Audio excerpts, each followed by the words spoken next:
Hello there.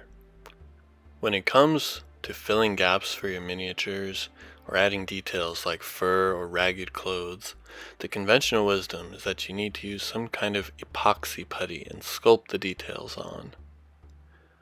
Typically, green stuff, which was originally known as kneadetite, and milliput are the two putties most suggested.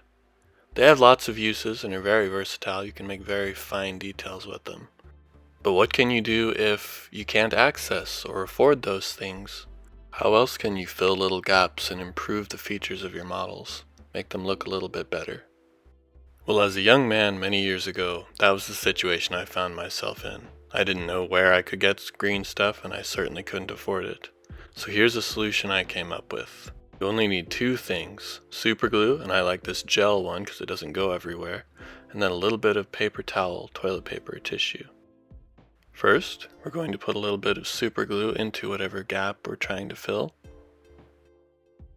and then just a scrap of our paper. I roll it up into like a grain of rice or a sausage.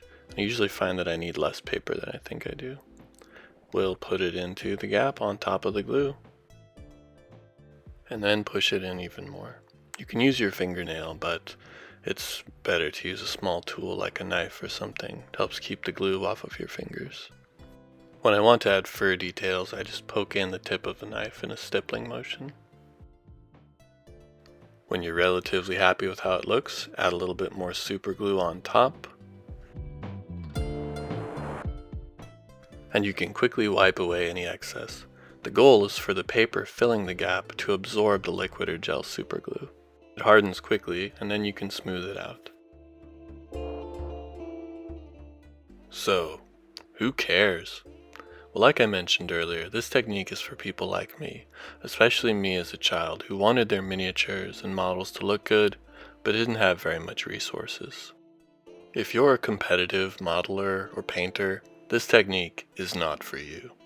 But if you're someone like me who doesn't have much resources or couldn't find any kind of modeling putty, this is a great technique for filling in shoulder gaps, making arms fit onto parts they aren't supposed to so that you can get the kind of kitbashes and conversions that you want to. It gives you more freedom, creativity, and it can even just make things easier, like on this fantastic ogre from War Games Atlantic. Just a little bit on the shoulder helped it fit better. Another part of the freedom this can give you is to add more details to your miniatures, like ragged clothes or furs. You may remember this pit fighter from my how to make wood textured cardstock video. Well, his little shoulder mantle is made from this technique to look like he's wearing a wolf fur. These two possessed monsters I made, their loincloths and tattered trousers are made from the exact same thing. You can even use white glue in cases like this where it's a bit bigger. I wanted to give some painted examples because, like life, this technique is not perfect. And for the Tiefling, I still need to sand her down a little bit once I find my file. But you can get some pretty good results. It can definitely improve the way things look for your miniatures, let you do what you want with them, help you combine parts and pieces that aren't intended to go together so that you can have the kind of kitbash and conversions that you want. Build the characters, monsters, and other creations that you can imagine. Let your creativity run wild. Break down the artificial limits that don't even really exist. They just seem to because you aren't aware of other alternatives.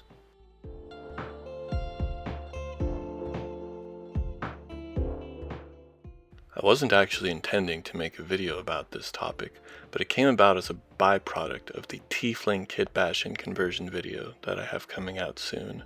So, I figured I'd share some of the still images from that video and photo shoot with you.